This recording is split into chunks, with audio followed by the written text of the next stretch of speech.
I have always wanted to direct films, but I think I kind of wanted to wait until I was ready.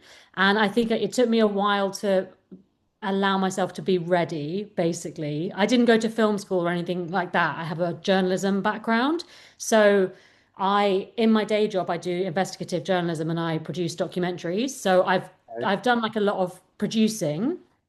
Um, and in documentaries, the teams, especially in the UK, especially when it's the BBC and things like that, the teams are sometimes like three people. Okay. So you get like a lot of there's a huge amount of responsibility, but there's not necessarily a lot of creative stuff that you get to do unless you're the director. So I think part of it was also that I'd basically spent quite a lot of time having a lot of responsibility in documentaries and then not really getting to do the creative stuff that I really wanted to do. Um, so getting to getting to kind of getting to be creative and also not being nervous about having to be in charge of everything was actually really, really enjoyable. I actually loved it. And I think coming from that background where I kind of I'd been in the really, really stressful positions and I Yeah. could actually just kind of like sit back and be like, actually, I can ask people who have more experience than me and they can help me bring this creative idea to life and I don't actually have to like make everything happen myself and I don't have to I don't have to find all of the crew, for example. That was something that the producer could do and like all of those little parts that was really great. And I think I always wanted to be in a role where I basically kind of got to make a lot of decisions, but I actually really like creating collaboratively. Hmm. And because it was my first film, I thought the smartest way to do my first film would be like get the most talented people I could for the most little basically that we could afford Yeah. basically so it was like what we need to do to get that kind of talent on board for not a lot of money at all on a really low budget feature was write a really really good script. So me and Mike the producer we basically worked on the script up until the point where we were like we feel like this is like really strong and we can get some really good talent on board. And then that way it was like, although lots of parts of the job felt new, I also felt like I had a really good team to like lean on with Yeah. stuff where I was just like, just really silly things like, what people's specific roles were like on location and things like that and like Yeah. I was trying to like give people food and like organize the lunches and like get coffees and stuff and then my producer was like you need to just not let other people do that, it's fine, you Yeah. can just be creative and like yeah. It must be really cool to see Panic Fest take it and then now it's kind of like out into the world. So, like, do you see it as like, because I've interviewed a lot of musicians and they always say when they release something, it's like no longer theirs. It's the world's now. Do you feel that way? Yeah, so I think it's really nice to get the American premiere because it's a very different audience. And what we've been doing in the UK is we've been going to very small, well, not very small, but we've been going to kind of like, I guess you'd say like niche, more niche, like horror festivals, where we've done one festival that wasn't a horror in Germany, but everything else was like very focused on that genre. And you do end up kind of meeting the same people at a lot of the festivals and kind of like it's the same films doing the same circuit and you kind of get to a point where you're like okay like we're kind of showing this to the same people and some audiences have kind of like seen it a few times and you're like that's really nice because they get to see it a few times and I think there's some things you pick up on maybe hopefully the second time Yeah. when you watched it. But it's really exciting that American audiences will see it because I just wonder what the reaction will be because actually it's quite a British film Yeah. and I didn't realize that at all. Like when we went to Germany and I was sitting in the audience in Germany, I was really expecting the audience in Germany to find it really funny. They actually didn't find it really funny at all. They were really serious and they Yeah. found it really serious and I was like, "Oh, maybe this is just like quite British humor and quite like a British." So it does feel I like people seeing it and I like people having, I thought I'd feel more precious about it. I thought I'd be like, oh my God, they didn't laugh at that joke, or like, Yeah. oh, they don't really get it, or oh, they've asked me a question and it means that they don't, that this thing didn't come across or anything. But actually, I really like getting to hear how people experience it. And a lot of people have come back to us and been like, it's like a B movie. Um, like I could see it, I could see like a really good like B movie feature film coming out of it and all that kind of stuff, and like making lots of references to things that like weren't necessarily in my head, but as a horror fan, I think probably have like come through. The Yeah. body horror stuff was definitely deliberate, like, and I'm I'm a massive Cronenberg fan, and I think in my head I was like, I really want to make stuff like really goopy and like Cronenbergy. And then one of our reviews on Letterboxd was like, it's really goopy and fun. Nice. And I was like, yes, they got the goopy. Yes. That was the really most important thing. Yeah. I didn't really get like a B movie quality from the film. Like, yeah, it's interesting that someone mentioned that. Sometimes initially I was like, oh, a B movie, so not an Yeah. A movie. Which was, but I think that's because I think that that's because in the UK, I think a lot of people find it a lot funnier because there are a lot of kind of like um, references to like weird things that British people do or like things that British people like. And I think once people are in that kind of zone where they're laughing and they're kind of enjoying it, then they see the twist and the body horror and the violence as like a little bit more funny. So like some people at the I'm not crazy bit, some people are like really laughing a lot in the Oh wow. UK. They like yeah, they like find it really funny. And they get to that point where they're like, and it's I hope it's not laughing at it. I feel like it's a kind of like they're getting the kind of there's a kind of a bit of a social commentary in it a bit, and they're finding that funny. But other audiences don't react to it that way. Other audiences pick up on the gaslighting stuff and the fact that that's quite a cathartic moment and it's quite Yeah. emotional. And like, I think it's partly that as well. Like, I think that's where the B movie part comes from anyway. That and the kind of really in camera special effects that are really kind of like goopy, as I Yeah. said. Yeah, Yeah. for sure. No, and speaking of which, the body swapping mosquitoes. I know that you were like referencing like films like The Fly and Possession and even like Texas Chainsaw Massacre. But I want to talk about Bugcrush because I don't think Yeah. we as a society we don't talk about that film enough. I, So you've seen it. That's yes, I amazing. have. Oh my gosh. Yes, I didn't see it until like a couple of years ago, but like Carter Smith is just so underrated with his stuff. Hmm. Between Bug Crush and then his film The Swallow or Swallowed, Mm. both are like top tier.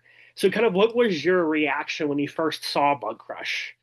So my dad is a filmmaker, and but I promise I'm not a nepo baby in any way. He makes very different films than I do. But he took me to a lot of film festivals when I was a kid and a teenager, and I think I was about 15. And I don't know what festival it was, but we saw it at a short film festival. And one of the things I remember watching it next to my dad was I was a little bit embarrassed because it's quite sexy. Yeah. Um, and um, and and then shocking. And then the end of that film is like really, really shocking because it's so violent and you don't see anything, and it's so the psychology, you're so disappointed. Part of you is so disappointed. You're like, you're really rooting for something to go right with this character. But so many things about that film influenced me. And I thought about it for years. And every time I had a new partner, I would show them that film and be like, this is the best short film that I've ever seen. And like, I don't even know where to begin with it. There's lots of stuff in Bloodbuzz that references Bugcrush. So the bandage on the arm is a reference to in Bugcrush, Okay. he's got a bandage on his arm. So when I was writing the script, that was like I was like, I need to get a bandage on the arm somewhere, right? Because we're doing bugs are like on in your flesh, and that's Yeah. come like straight from seeing Bugcrush, and I need to like put a reference in there. And then the other thing was he didn't use any music. He just used like nature sounds like throughout the entire film. It's just like I'm so British. I have no I is it cicadas? I don't know, but it's like bugs. It's bug sounds, Yeah. right? Yeah. And kind of like grass and there's that brilliant scene where they're like driving to the place where it's going to happen, and you don't actually see their faces. You just hear them talking as they're driving Yeah.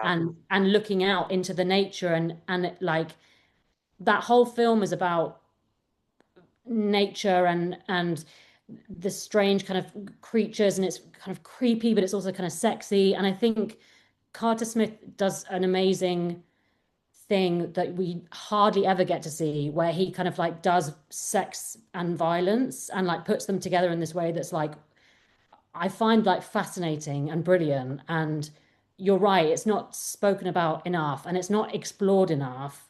Yeah. And I honestly think that cinema has gotten like really, really unsexy and like really like prudish and kind of like just I don't know. And then what Carter does is he takes kind of things that maybe they're not even kind of gross, but they're kind of like weird and dirty and kind of like just all of these wonderful visceral things Mhm. that you don't get in like Netflix beige, crap, Right. basically, Yeah. and I think the thing that I really liked about Bug Crush was it felt like tactile in this Mhm. way, and it was the way it was shot, it was the sound design, it was how close you are to the characters, it was how seriously all those actors took all of those roles because it was such a great script. You Yeah. would take it that seriously.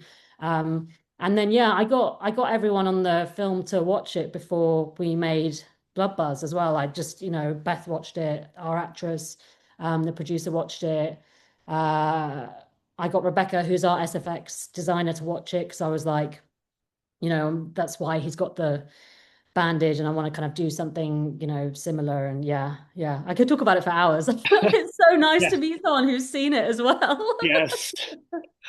Oh, because I, When because did you I, first see it? Yeah, um, it was probably maybe 3 years ago now that I've seen it.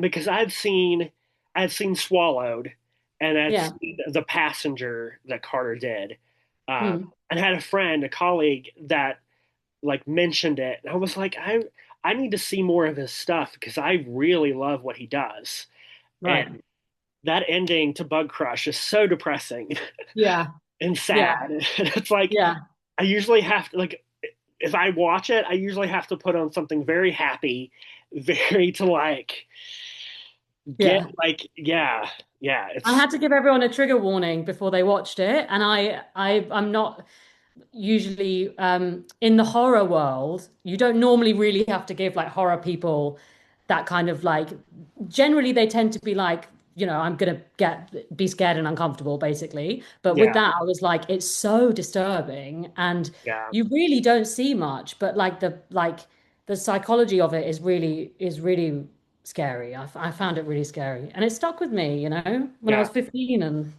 I've never stopped thinking about it. It's based on a short film, on a short story. And I bought the book as well. That's how obsessed I got. I love that. Yeah, I read the short story. Yeah, yeah. Now, in terms of your lead character, she, as we learned from her stepbrother Kyle, she's into conspiracy theories. So, like, I immediately thought of like things like 4chan and like Reddit. So, was that like how you conceived of that character flaw? Yeah, so I basically have you heard of something called Pork Fest? I have, but Yeah, I so don't know too yeah. much about it. Yeah, so it's basically a libertarian gun festival in New Hampshire, and I was shooting a documentary series for Channel 4, and we were basically looking at crypto, but one of the things that we ended up doing was that we ended up going to this festival and meeting lots of people there, and I've always been really obsessed with, I'd say my genre for horror is zombies. I'm just really obsessed. Yeah. I absolutely love The Last of Us Part Two, the game, and I love the book I Am Legend, and I loved all of these apocalypse zombie stuff before it was cool. Yeah. But basically, it all became really cool, right? It all became like really it's become really current and it's what everybody talks about all the time. And like, I feel like maybe 5 years, basically post Trump, everybody's kind of like constantly talking about the apocalypse and the end of the world because he kind of Yeah. is trying to bring that about all Right. of the time. Yeah. So the entire like globe is constantly obsessed with this idea of the apocalypse and the end of the world and all that stuff. So I was really interested in doing something where I could explore this conspiracy theory vibe that I came across at Porkfest that has always existed, that's always kind of existed in people who are, a bit obsessed with horror, basically, and every once in a while consider making a go bag and that kind of thing. And I thought like, what if you kind of had a conspiracy theorist who kind of grew up on all this stuff and in this era, right, where she's online, she's on Reddit, she's in the UK, we had this thing during COVID where there was this big conspiracy about the 5G towers, and there was like a whole thing where like people like got really riled up and then they'd like go and like try and blow up the 5G towers. And it was like a whole thing. And it was like because they believed that Bill Gates was putting chips in the 5G and that was like, and it was just like it was just like a whole thing. And I was really interested in trying to make a conspiracy theorist who A was a bit like me in that she'd grown up on the internet, was kind of into the idea of the apocalypse because like it kind of means that she basically gets to like exit the life that she's got, all the rules go out the window in the apocalypse and you can do what you want, right? And you like suddenly the social rules are gone, laws are gone, like you can do whatever you want. So I kind of wanted to create a character who was like that, who was kind of looking forward to it a little bit and kind of like a little bit overexcited by it, Mhm. which is kind of what they're like at Porkfest and they're like at these kind of libertarian festivals where they're all talking about like what they're going to do in the apocalypse. Like actually, they're kind of hyped, They're kind of like, when's the apocalypse going to come? Like I'm really prepared. I can't Yeah. spend my life building a bunker and there's no apocalypse.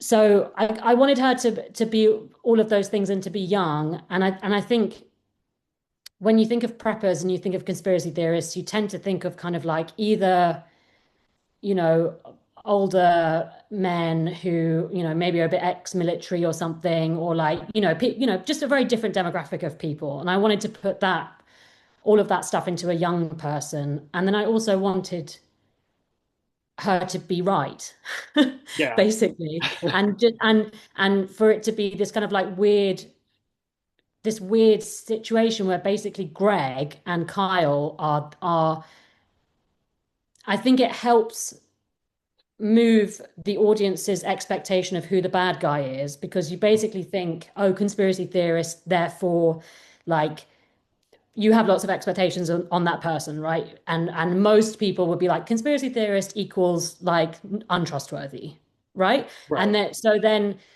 so then when you have these two characters who are not really convinced by her, you maybe start to side with them because you're like, well, she is a conspiracy theorist, and like in the UK you'd get the 5G towers reference and all that stuff, and then you twist that and you're like, no, the bad guy is the one who's gaslighting her, and that it turns out that she's right, and Yeah. this whole time, we've all been making these assumptions about these people and about her, and actually it turns out they were right, and actually that's the nightmarish Yeah. situation. Is that Exactly. the people who are really into these conspiracy theories that we just completely dismiss, like turns out to be true. Um, and in one of the original versions of the script, we did have an ending where she basically at the end makes another reference to another conspiracy theory. When they're standing over the fire at the end. And because I did kind of want to kind of like push it home that like yes, she was right about this one, but like she's wearing the Singularity, See You in the Singularity t-shirt. And that's actually a t-shirt I picked up at Porkfest. And that's another, and I picked that up like 3 years ago, but that was a conspiracy theory back then that we were all gonna die in the singularity when AI becomes conscious. And now what's happening? We're all terrified of the singularity. Right. So it's just so yeah, that was my long-winded answer to that question.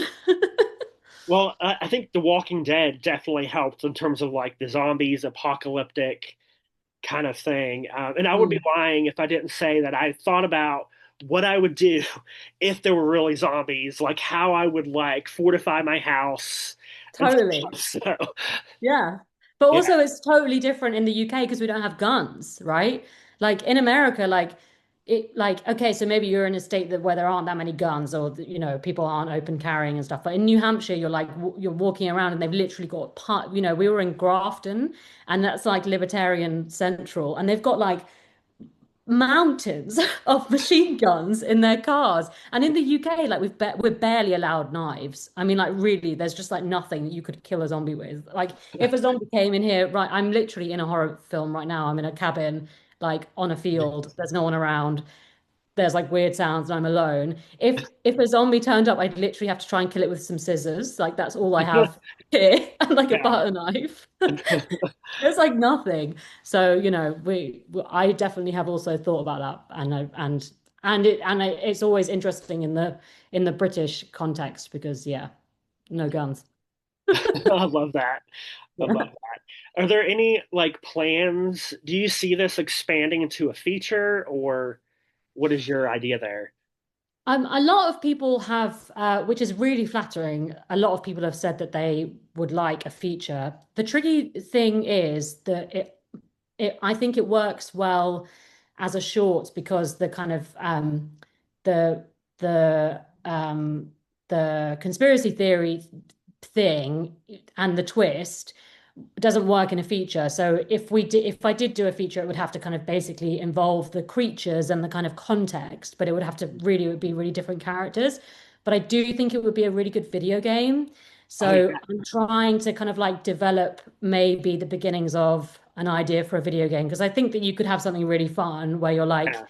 maybe you're a conspiracy theorist and and you've got to kill like different versions of mosquitozoids and like you've got to get your supplies and your mosquito spray and like you're in the UK so there's no guns so you've got to get mosquito spray and like a mosquito net and like Yeah. just I think that could be really fun and I also think I do think that video games are going to be a big part of the future of storytelling. Mhm. And I think it would be great to do that. So if Yeah. anyone watches this ever and or reads this or ever and decides that they, want to make a make a video game, hit me up. So just to kind of wrap up, I'm speaking of AI. I hate that we've gotten to a point where because you have the disclaimer in the press kit, and Mm, I hate that we've gotten to this point because I've actually seen several indie features that have used AI. mm. So it's like I appreciate knowing that there's no AI in this movie, but it's kind of like a sad commentary on like where we are now. Yeah, I think so, I work in journalism and I basically specialize in kind of tech and so I've kind of been watching the AI stuff quite closely and also I think anyone who is a sci-fi fan has been thinking about this a lot. Mhm. For me, I personally feel like what I enjoy about the films that I like the most are the ones that I can like feel and smell and taste and almost touch. Like I don't like glossy films. I probably would never work in commercials because like they're all really glossy and I think AI will be good at glossy, Mhm. pretty, smooth skinned stuff. Do you know what I mean? Where everybody's got that weird AI skin that's not skin and everything kind of like, and it Yeah. will be good for that. And lots of people will lose their jobs and it will it will really upend the industry. But I feel like people already are looking for films where there is more of a tactile experience and they're looking at film and they're looking at that kind of thing. And Yeah. I hope that that's a selling point of what we've done. Like we did all our SFX in camera, like we did one bit of VFX for the fire and everything else was in camera. And that's why it doesn't look as slick as other stuff because that stuff costs money. But I think it makes it worth it. I think like seeing the imperfections actually I think is a pro. And you know, in my opinion, I don't think we should be using any AI at all because it's based on theft. Yeah, And if they had created AI based on paying people to use their content to train these models, that would be different. yeah, But they didn't. So any AI that is being used is AI created by theft. So, yeah. oh, hello. Mr. Laser is he wants to ask a question to me. When am I feeding? Always, constantly is when you Yes, should be feeding. Yeah. Yeah. basically. So, how have you seen AI affect the journalism world from you here? So luckily, not in a visual sense at all, but in terms of commissioning and in terms of basically, the I think the television industry and documentaries and journalism was already on its knees. You've then got like a lot of mistrust in institutions, and journalism is a big institution. Um, and I think after the pandemic, especially, basically a lot of people had to get other jobs because they couldn't work, and all of the industries shut down, so a lot of talent left. And I think the way that AI has affected that industry is that in a for an industry that was already suffering, you've now got this situation where studios are and commissioners and broadcasters are basically just not willing to put money forward. There's just less money and they're commissioning less stuff because they're like they've bought into this argument that AI is going to take over everything and is going to create everything and do all this stuff, and they basically just don't want to put money into films because they're like, I can see ways where we make money in other ways, and why would I put my money into a failing industry or into something that isn't going to give me a return or any of that stuff. So it's not affecting the stuff that's made, but it is affecting what gets to get made. And I Mhm. think that will be the same in scripted, unfortunately. I think it could help in scripted in that like it may be that lower budget features get to explore bigger ideas, maybe Yeah, because the SFX would be cheaper. But then, you know, I mean, look at like Primer, that was like no what like $8,000 and it's like one of the best sci-fi films ever made. So, yeah. I don't. does I'm that sure. answer your question? Yeah. Well, I'm sure you've probably heard of like the AI actor Tilly. Mm, That was like signed to like a management. It's like, yeah. how does this work? They shut her down last week. I Oh, was did looking they? I into didn't it. see that. Yeah, yeah, yeah, yeah. She shut her down. So it's like an actress. And basically what she was doing is she had these side by sides of her performing, and then Tilly would basically, because it's not deep fake, but would kind of like be overlaid on what she was doing as an actor. And she's shut it down. She like posted last week that she basically shut because she's had such backlash from the industry Yeah. and like death threats, and, Okay. like all of this stuff. And you're like, well, what did you expect? You're Yeah. creating a technology that's going to replace people in their Yeah. industry. Like they're not going to be pleased. They're not going to be pleased. Someone Well, firebombed Sam Altman's house yeah. yesterday as well. I mean, like, It's good to see so much pushback from like just everyone. Like I see like general people that aren't even in industry, they're pushing mm, back on it. So I think if we continue to do that, I think AI will eventually like collapse. Um, yeah, yeah. Hopefully, they've shot themselves in the foot enough yeah, with getting so much funding that there's yeah, now no recovering from it. I mean, I what I hope is that the industry can get its act together enough to create like regulations around what does and doesn't get used, yeah, and they just need to do that like really quickly.